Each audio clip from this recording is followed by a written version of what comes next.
Le trône est la première chose qu'Allah a créée. Il l'a créé sur l'eau, de ses mains. Et Allah a créé 4 choses de ses mains, Adam alayhi salam, le trône, la plume, qui a écrit tout ce qui va se passer jusqu'au jour du jugement, et le paradis. Le reste de la création, il l'a créé en disant « Sois », puis elle devient. Pour comprendre la grandeur du trône et de notre Seigneur, parlons d'abord de la terre.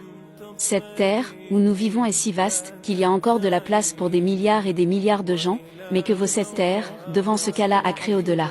Elle est tellement insignifiante, que comparée au soleil elle n'est qu'un petit grain sur celle-ci. Et le soleil n'est qu'une seule étoile, il y a encore des milliards d'étoiles bien plus grosses que le soleil. Puis vous avez besoin de millions d'étoiles pour former une seule galaxie, et il y a des milliards d'autres galaxies dans l'espace. Maintenant tout ce que vous voyez là, les milliards de galaxies, tout ceci est dans le premier ciel. Et Allah est le créateur de 7 cieux. Et la distance entre chaque ciel est le parcours de 500 années de temps. Puis après le 7e ciel, vous avez le kursi de Allah.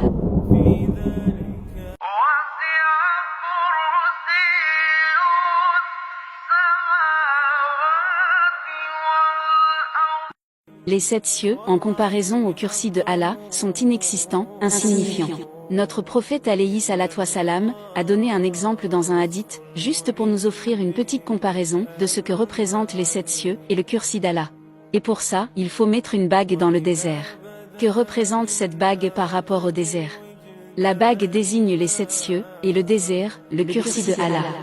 Après le kursi, vient le trône d'Allah, qui est créé sur l'eau. Si le kursi de Allah est immense, que dire du trône de Allah? Et ensuite, il y a les anges, qui portent le trône d'Allah. Leur tête se trouve au 7e ciel, et leurs pieds, au ciel le plus bas. Et puis il y a le Seigneur du trône, et sa grandeur va au-delà de notre compréhension. C'est à cet être que vous et moi avons affaire.